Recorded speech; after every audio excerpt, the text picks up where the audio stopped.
அனைவருக்கும் வணக்கம். ஆயிரக்கணக்கில் செலவு செய்து கட்டிடம் கட்டுறோம். ஆனா அதுக்கு சாயில் டெஸ்ட் பண்ணிட்டு பண்றோமா என்பது சந்தேகமே. இந்த கட்டிடத்துக்கு என்ன டைப் பவுண்டேஷன் போடணும், அத என்ன ஆழத்துல போடணும், இந்த மண் எவ்வளவு வெயிட் தாங்கும், இப்படி எதுவுமே தெரியாது. சரி, சாயில் டெஸ்ட் பண்ணணும்னா அதுக்கு என்ன ப்ரொசீஜர், எத்தனை டெஸ்ட் பண்ணணும், இப்படி எல்லா கேள்விக்கும் விடை சாயில் டெஸ்ட் பண்ணணும்னா கிடைச்சிடும். எப்படி பிளட் ரிப்போர்ட் வச்சுக்கொண்டு டாக்டர் மருந்து மாத்திரை தராரோ அது மாதிரி சாயில் ரிப்போர்ட் வச்சுக்கொண்டு கட்டிடம் கட்டும் போது நன்மை பயக்கும். கண்ணுக்கு தெரிவதெல்லாம் சூப்பர் ஸ்ட்ரக்சர், பூமிக்கு கீழ் இருப்பது பவுண்டேஷன், சப் ஸ்ட்ரக்சர். அது மரத்தின் வேர் மாதிரி. எந்த வகை structure, row, building, commercial building, industrial structure, tower, dam, road, இப்படி எல்லாத்துக்கும் சரியான பவுண்டேஷன் தேவை. இதையெல்லாம் தாங்குற மண்ணின் தரம் பற்றி தெரிய சாயில் டெஸ்ட் அவசியம். அடுத்து தரைத்தளம் முதல் 2 மாடிக்கும் சாயில் டெஸ்ட் தேவையில்லை என கருதி கொண்டு 3 மாடிக்கு கீழ் உள்ளதை தவிர்த்து விடுகிறோம். சரியான நபர் செய்வதால் கற்பனையை தவிர்த்து அதிக கம்பி, கான்கிரீட் தேவையில்லாமல் போடுவதை தவிர்த்து பணத்தை மிச்சப்படுத்துகிறோம்.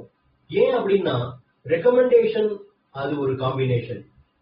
தருபவருக்கு டெக்னிக்கல் நாலேஜ், அதாவது அதுக்காக படித்திருக்கணும், பின்பு அனுபவம் இருக்கணும், பின்பு ஃபீல்டு லேப் டெஸ்ட் பாராமீட்டரை வச்சு சரியா கணிக்கணும். அப்பதான் உங்களுக்கு கட்டிடமும் உறுதியா இருக்கும், பணமும் நேரமும் மிச்சமாகும். இது ஃபீல்டுல மஷின் செட் பண்ற படம்.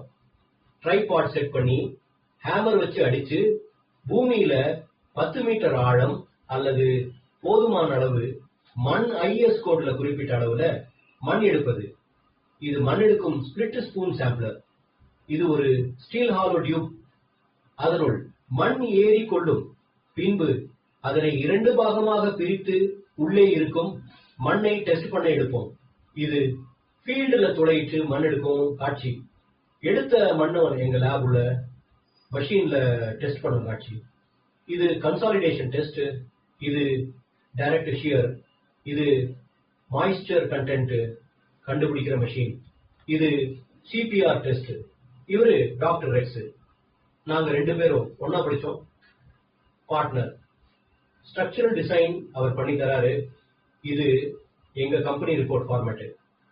ரெக்கமெண்டேஷன்ல பவுண்டேஷன் போடணும், அத என்ன டெப்த்ல போடணும், இந்த மண் எவ்வளவு வெயிட் தாங்கும் என்று மேலும் பல தகவல்களை சாயில் ரிப்போர்ட்ல தரும்.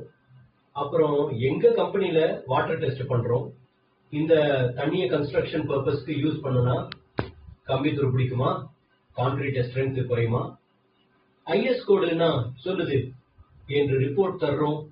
அப்புறம் சாயில் ரிப்போர்ட் ரிவ்யூ செய்து கட்டிடத்தின் உறுதித்தன்மை, ஆப்டிமைஸ்ட் டிசைன் வேல்யூ, பணத்தையும் நேரத்தையும் மிச்ச தரும். மாத்தி யோசிப்போம், வளர்ச்சி பெறுவோம்.